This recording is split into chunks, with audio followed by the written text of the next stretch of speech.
Welcome to the Festival of Storytellers.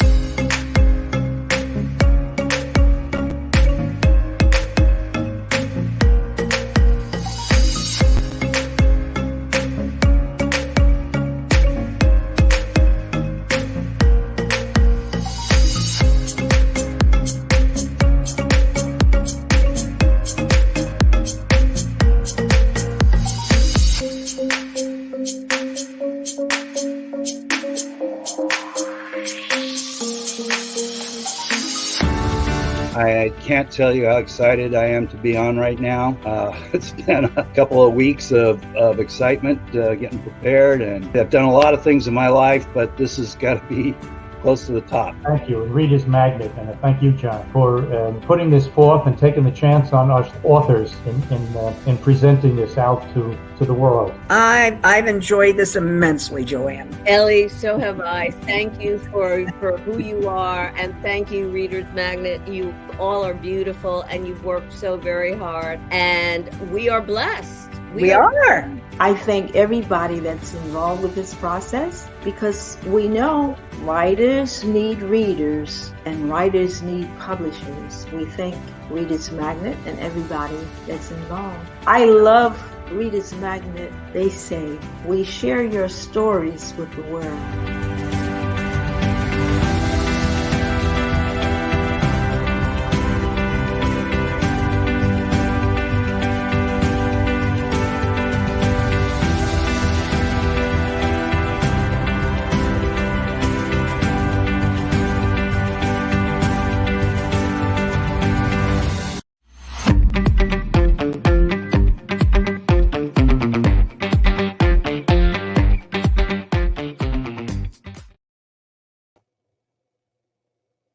Hello, my name is Stephen F. Verzal, and I would like to thank Reader's Magnet for this opportunity.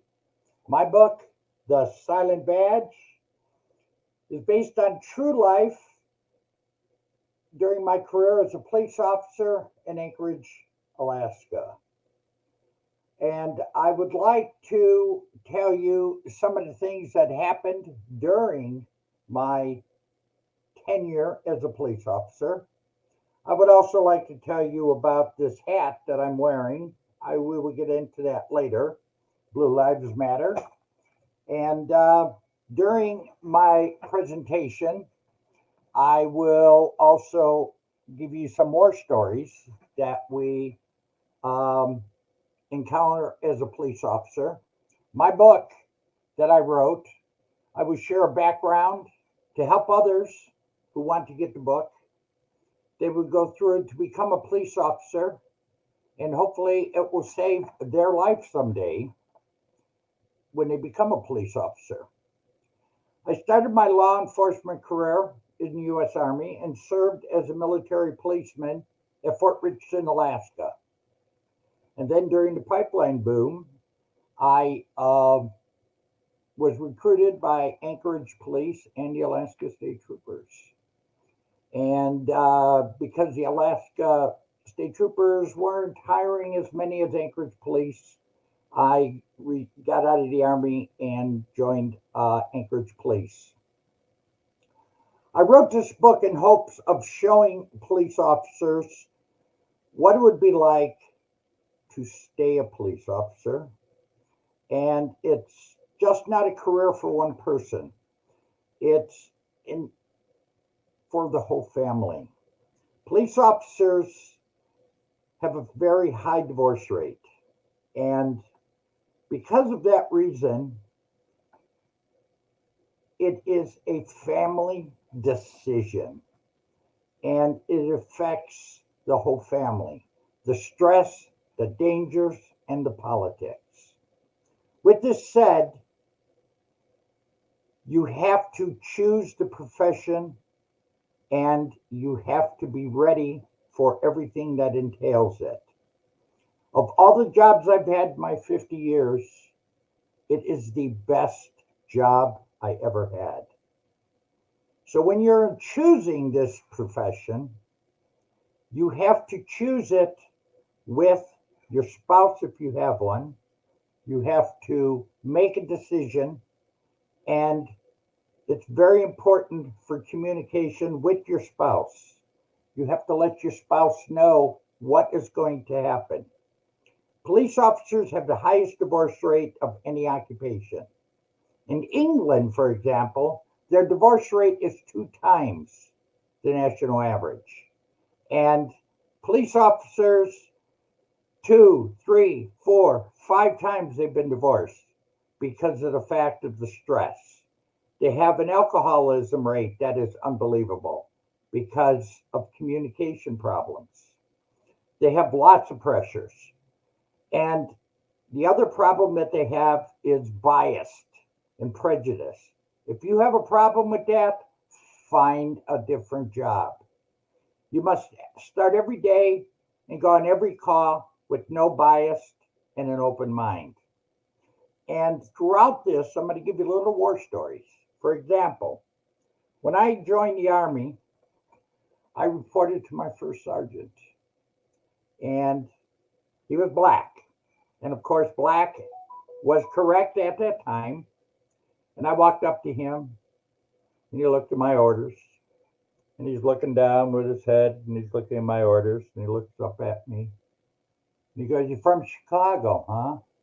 And I said, "Yes, Sarge." And he looks back at my orders. He says, "You come from a prejudiced family, huh?" And I put my head down, and I go, "Yes, Sarge." He goes, "Well, let me tell you something, son. We have no prejudice in Alaska." Now, I'm 19 years old. He says, "If you drive your car into a ditch, the only 3 guys that are going to be able to help you, maybe 3 black guys." He said, "If you have to hate somebody, you hate them for who they are, not what they are." So at the age of 19, I totally changed my life on prejudice. And boy, did that help me when I got into my career as a police officer. There's over 800,000 police officers in the United States. They're a certain breed. What they see in a month, most people won't see in a lifetime. When you apply for the police department, you've got the application, you've got the background checks, you've got the training with a seasoned police officer, then you have probation, usually it's for a year. When I graduated from the police academy, 5 recruits quit within 60 days. They went, "Holy smokes, I can't believe this is what police work is like." They did not know what it was like. Police officers are a certain breed. This is another reason I wrote the book. You need to know what it's like to be a police officer. Now, I'm not trying to scare you. I'm trying to tell you what it's like to be a police officer. This book is going to get you ready to be a police officer. And if you're married, it's going to get you ready to be a happily married police officer. When you get to the academy, you're going to learn laws. You're going to learn lots of laws. You're going to think your brain's going to explode. You're going to learn city laws, state laws, county laws, federal laws. You'll enforce laws. You don't make them. You'll learn how to use your baton, your nightstick, and your weapon. Get good with your weapon. We had an incident out here in Las Vegas. Here comes a war story.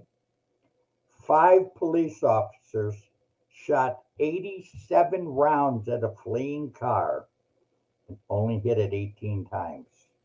I mean, that's ridiculous. A big car? I mean, come on.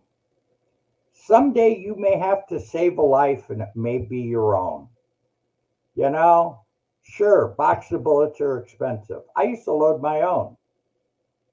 There's nothing wrong with shooting. I used to shoot 50 rounds a month. We used to qualify once a quarter. So every quarter, I used to shoot 100 rounds. I never shot less than expert. It's important. I don't care what kind of gun you use. We used to have a a cute thing. We used to use revolvers back when I was a police officer. And we only used revolvers because we had so many police officers. Our department went from 35 officers to close to 500 in 3.5 years because the city, due to the pipeline, went from 50,000 to over 350,000 3.5 years due to the pipeline. And they didn't want automatics because the city was expanding so fast that if you put too much oil when you were cleaning a automatic, it would freeze in the wintertime. And if you don't know anything at all about guns, if the slide doesn't go back because it's frozen, it's not going to work. So they said you could only have revolvers.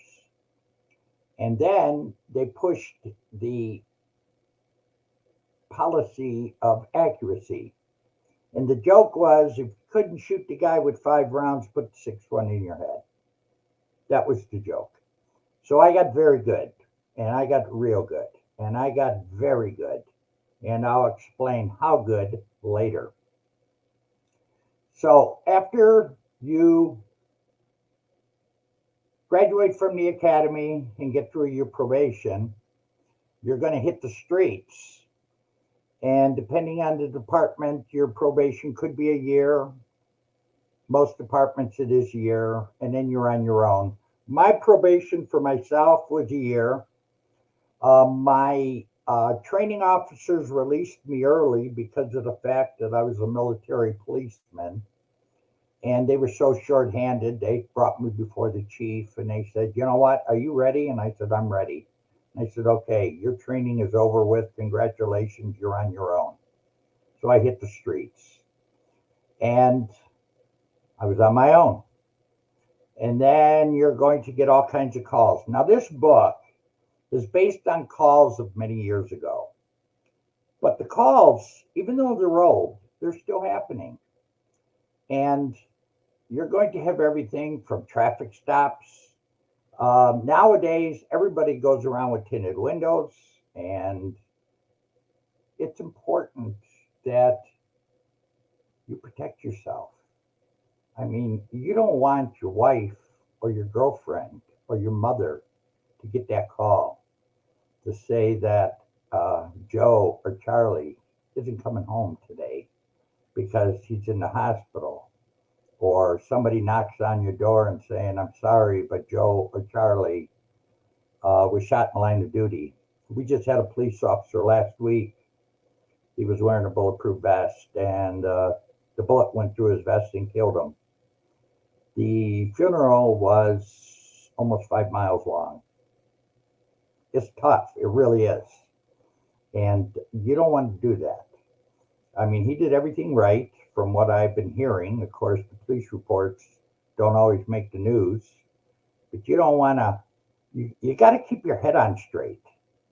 That's another reason why you don't want to have problems at home, because if you argue with your wife, you don't come to work with a good brain, you're going to mess up. You could become a silent badge, hence the name of the book.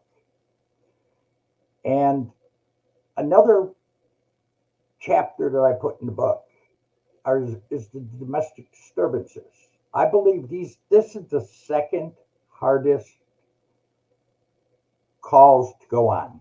And the reason it's the second hardest is it is the place where most police officers get killed. When I was a police officer, 16% of all officers are killed at unknown disturbances, as they call them. And most domestic disturbances where police officers are killed involve 3 things: him, her, alcohol. Him, alcohol. Her, alcohol. And I went on domestic disturbances, everything from she burnt the turkey, we got into a fight at Thanksgiving. Or he came home late for work, they got into a fight. I found out he was cheating on me, they got into a fight. I had one where They got into an argument. We walked up. She answers the door with two front teeth missing. Okay. We walk in. My backup, we were doing one unit cars. He takes her into the kitchen. They're talking. They're arguing back and forth, back and forth, back and forth. He gets up. I have him sit down. He gets up. I have him sit down. He gets up. I have her sit down. He finally gets up and takes a swing at me. She's screaming at him. He's screaming at her. I finally have to put him down. He's assaulted me. I've got to put him in cuffs. She then comes out of the kitchen with a butcher knife, stabs my backup partner in his bulletproof vest, says, "Leave my effing husband alone." This is the same woman that just lost two teeth. My backup unit turns around and smacks her in the mouth, takes out two more teeth. The domestic disturbance. She's now lost four teeth in a matter of an hour. They both go to jail. You don't know what's going to happen. Keep your head on straight. The domestic disturbance. So when I was an officer, 16% of police officers are killed at domestics. Statistics have now shown 22% of police officers nowadays are being killed at domestics. Why is that? Are police officers going, "Oh man, it's only domestic, don't worry about it"? Keep your wits with yourself. You'll know more when you get inside. Never stand in front of a door. Some guy might shoot through the door. Always stand across from the door. I'm working to get this book into the academies. Let guys read what it's like. Again, the cases are old, but they're still the same. It's going to continue. It's just like they used to say on an old show. The names have changed, but the cases are still the same. The hardest, most emotional cases, especially if you're married and have kids, are juvenile suicides. They're still happening. They're happening today with drugs. They're happening with guns. If you got kids at home, that's really bad. Or just having to go to a traffic accident. I had a scene where a 3-year-old girl was killed at a traffic accident. I used to be an officer who used to drink a lot. And I went to a drunken driving. And when I pulled up to the scene, this car was starting to catch on fire. And a woman walked, the driver of the car, who was involved in head-on, came up to me and said, "Get my daughter, get my daughter." And this was before child restraint seats were even invented. And I had trouble getting the passenger door open. She had a seatbelt. She was in the front seat, a little 3-year-old girl. And I finally got it open. And the seatbelt was stuck. And I got out my knife and I cut the seatbelt. And I took the little girl out. And I could tell just about every bone in her body was broke. And she was dead. And I carried her, and the ambulance paramedics had shown up. And I was walking her towards the gurney. At which time I heard this, "Hey, hey." And I turned around with the girl in my arms, and this guy was walking towards me, and he had a little cut on his forehead, right above his eyebrow. And I'm not going to use any foul language. It was like, "Get me an effing ambulance." And I looked at him, and he was the drunk driver that had hit this car head on. And it really hit me hard. So I put the girl down. And, we had a policy up in Alaska where we used to shoot moose when they've been hit by cars. And then we used to call different organizations, and they would quarter them, and then they take them to the food kitchen, Catholic Charities, and things like that, the soup kitchen. And you really have to refrain yourself from things like that. It's really tough. You've got to hold it in. You've got to look at things in a black and white attitude. And over time, it's really tough. So at the end of the day, I go home and I had a 3-year-old daughter, and I go home, and of course, the wife is up. I had a lot of paperwork that day because of the dead girl. You have more paperwork when you have victims like that. And I go in, and my daughter's asleep, and I walked into her bedroom, and she was sound asleep, and my wife starts screaming and hollering at me. She's sound asleep, and I picked her up and I gave her a big hug. And my daughter, she opens her eyes, and I give her a big hug again, and my wife is screaming and hollering and cussing at me and all this. And while holding my daughter, I turn and I look at my wife and I go, "You have no idea what kind of day I just had." And she looks at me and says, "You know what? I don't want to know." Failure to communicate. Well, that wife, and I did have a few, like most police officers, she ended up dying on her 11th husband. So, you know, apparently it wasn't police officers that she couldn't be married to. She just couldn't be married. So, the next thing I want to talk to you about is when you're off duty. When you're off duty, you want to be off duty. Don't look for trouble. There's police officers out there. Let them do their job. If you're married, spend your time with your family. If your kids are in football, soccer, whatever, spend time with them. You know, we were always told if it's not a felony, which the definition of a felony is the guy's got to go to prison for a year or more, leave it alone. Let the on duty officers. I had one case one time where I had to get involved because 3 guys were breaking into cars in my apartment parking lot. And there had just been a fresh snowfall, and it took an hour for the police to show up because there were so many traffic accidents. I grabbed both of my set of handcuffs. I grabbed my gun. I went outside. I arrested all 3 of them. I handcuffed them together. They had broken into, I think it was 5 or 6 cars. They had gotten CD radios. They just got a ton of stuff, and they were really ticked because they didn't know a cop was living in the neighborhood. And I just put them in the push-up position and waited for the police to show up. I had to do that.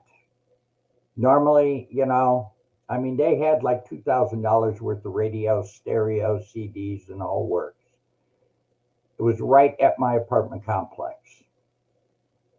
Another time you may have to respond to, which is really tough, is an officer down. I don't think I need to explain that anymore, what that means. I've had a couple of them. One of my best friends went down. Harry, and I've got an article in the book about him. He and I were in the Army together. He was in a different unit when I was in a different unit, and we got recruited into the MPs together. We bowled together.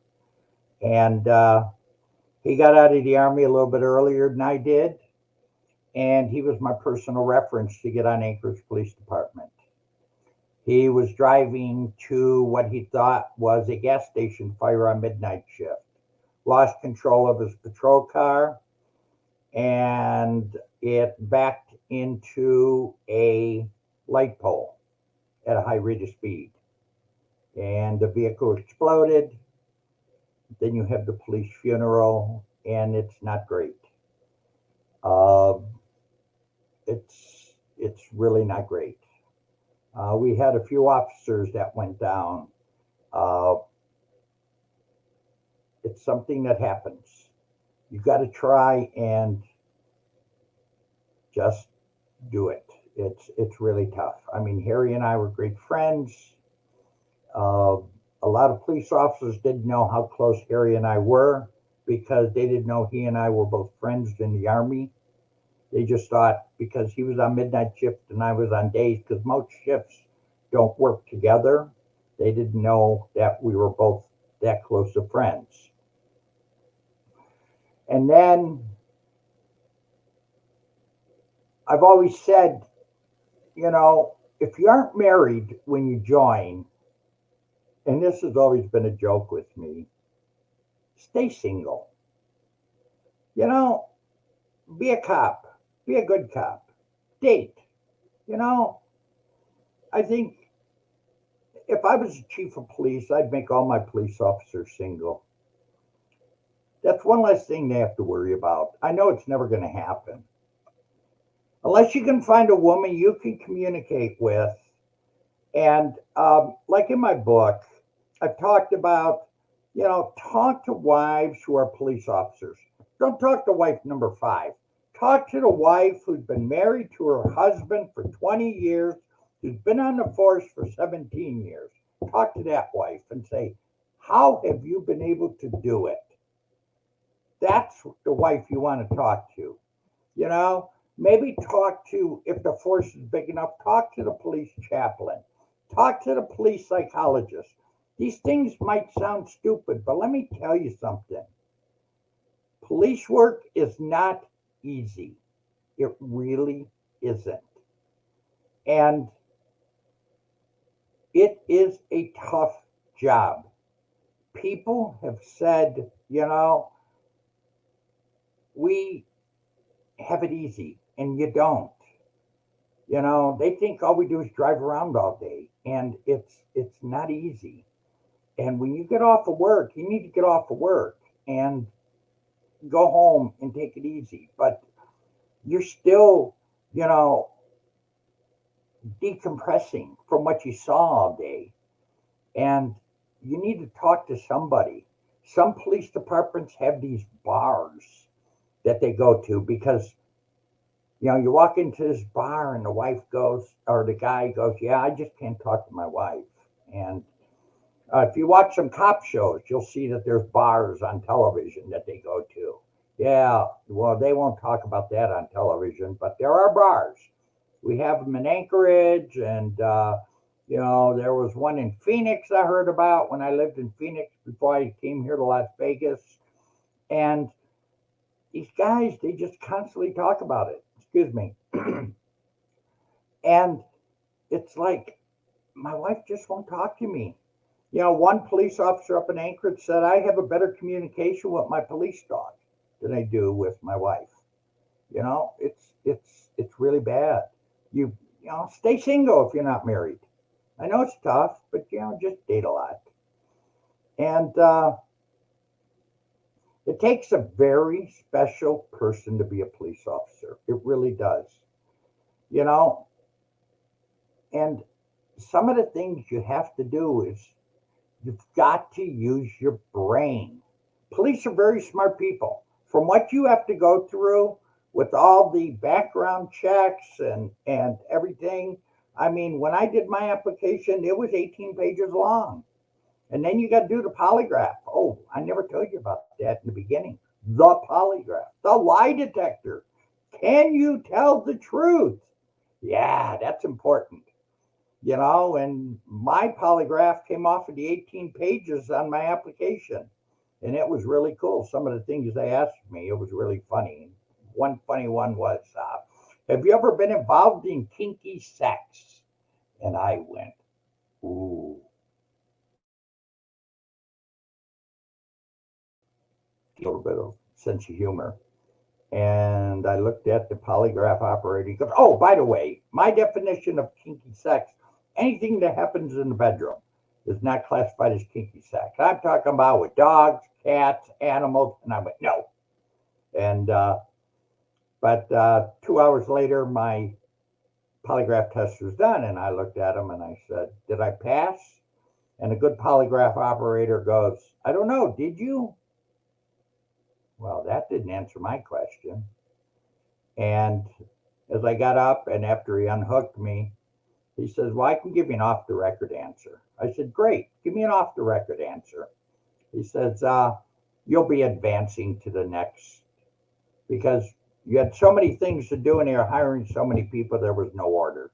They looked over the application, they looked over, you have your oral board, and so you were doing different steps at different times. And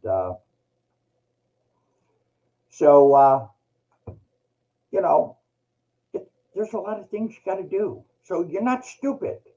It really isn't. So again, if you have any biases or prejudice in your blood, get rid of it or find another job. Now, which comes to this hat. Blue Lives Matter. One of my ex-wives got it for me. And I really apologize. It's about police officers wearing blue uniforms, and some of them wore black uniforms and stuff like that. If I could find a hat that says all lives matter, I would wear one. But I cannot find one anywhere. I cannot find one on Google. I cannot find one anywhere. But if I could find one, I would wear one. So I apologize to any other races, any other occupations that are not police officers. So, if you want to get a Blue Lives Matter hat, contact me at sverzo@yahoo, and I will contact one of my ex-wives who sells them, and I will get you one. But, what can I say about that? But,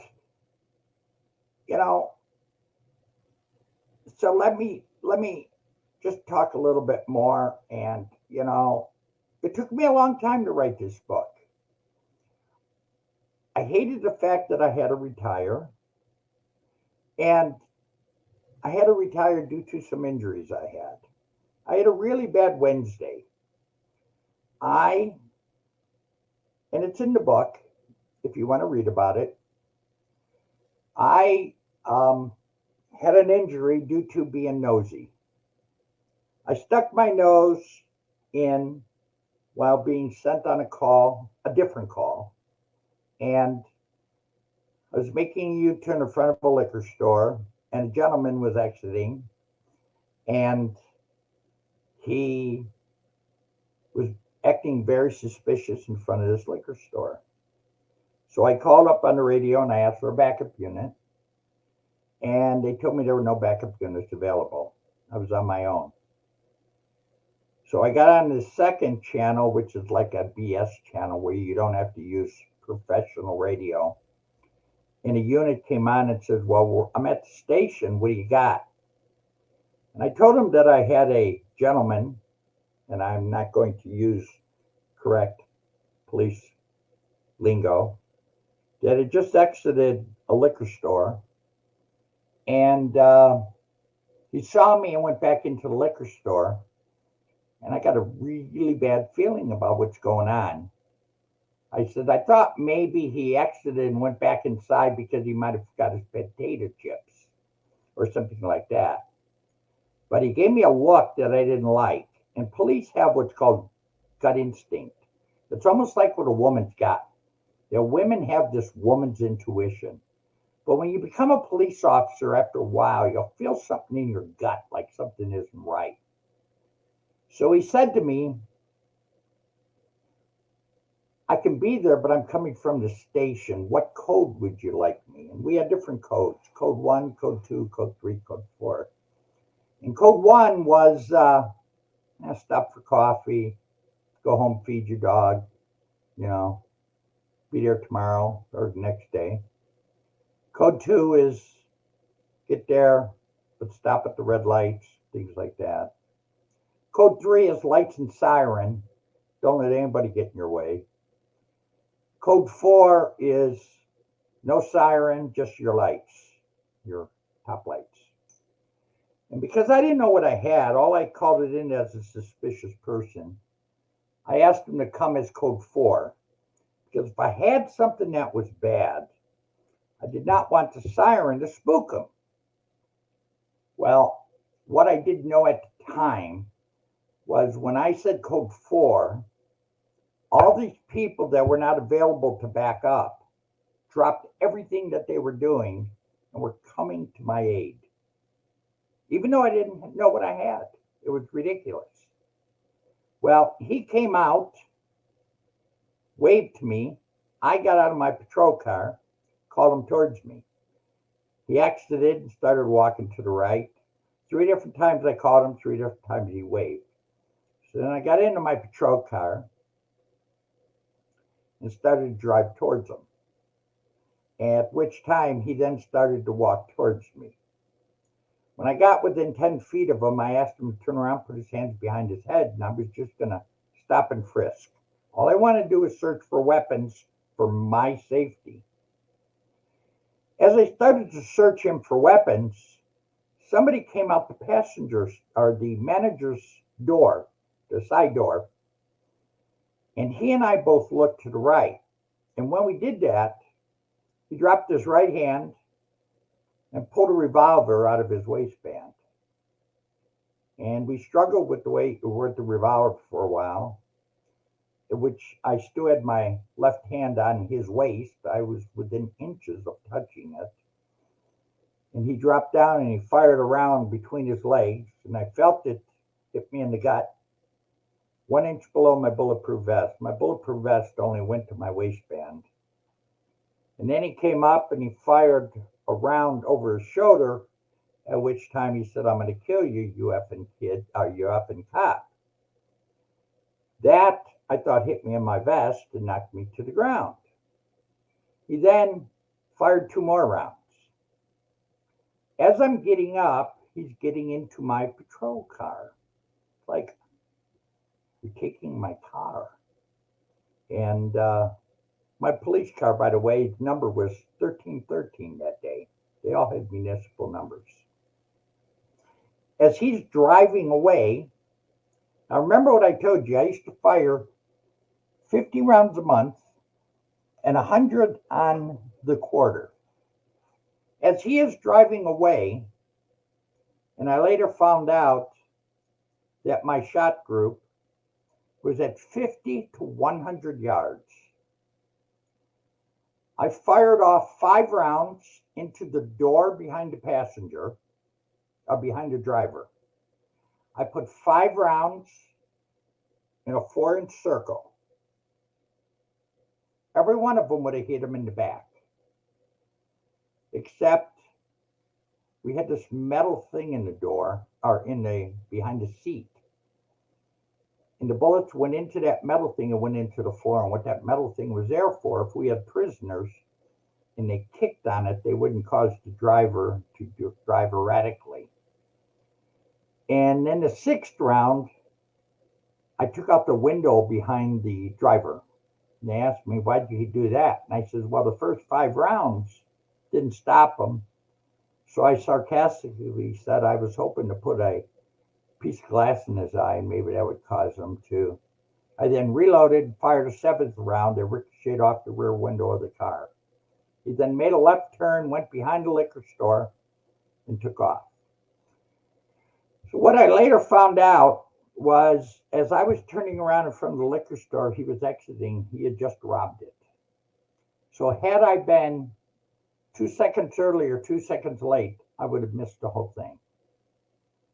So 5 surgeries later, 9 months off of work, 2 doctors told me I had to retire because when he fired those 2 rounds while I was laying on my stomach, 1 bullet went through my butt, through my tailbone, into my hip joint, and there was no doctors in Alaska that could remove it.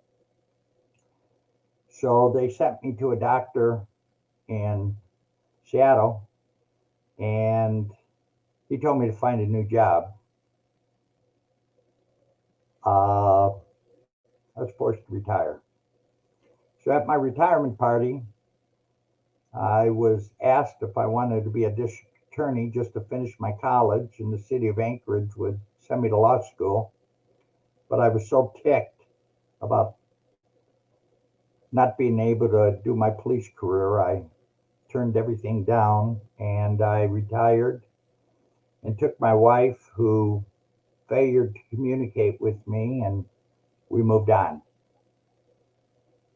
So I started working on this book and then put it down, and started working on the book and put it down, and started working on the book and put it down. But I'll tell you, as long as it took me to write the book, I had a nephew who wanted to be a police officer when I was living in Phoenix. And I said to myself, I got to finish this book. So I sent him the manuscript, and I said, "Read this book." I said, "Do you have a girlfriend?" He said, "Yeah, and we'll probably get married." I said, I want you to read the book. He read the book, and he says, Uncle Steve, I don't want to be a cop. I said, you sure about that? I said, do you guys communicate well? He said, yeah, we do. I says, well, then why don't you be a cop? He says, well, I got a college degree. Maybe I'll be an FBI agent. And I said, well, FBIs are no safer. You know, I don't think they wear bulletproof vests, though. So that was that. But I will tell you, in 50 years, it was the best job I ever had. Even though I had to do a stand-up job after I retired, even though I had gotten shot twice, it's still the best job I ever had. And if I had to do it all over again, and I knew I was going to get shot, I would still apply to be a police officer. Because there's still a lot of good things I did. Like stopping traffic for dog sled races to go by. That was cool. To me at the time, it seemed stupid, but it was still cool. You wouldn't see it down here, but it was still cool. So I hope you get the book. I hope you read it. And if you want to become a police officer, do it. Be safe. If you're going to get married, communicate. Leave your bias at home. If you can't, if you want to be prejudiced, find a new job. That's all I've got to say about it. Thank you for listening. Amen. And be safe.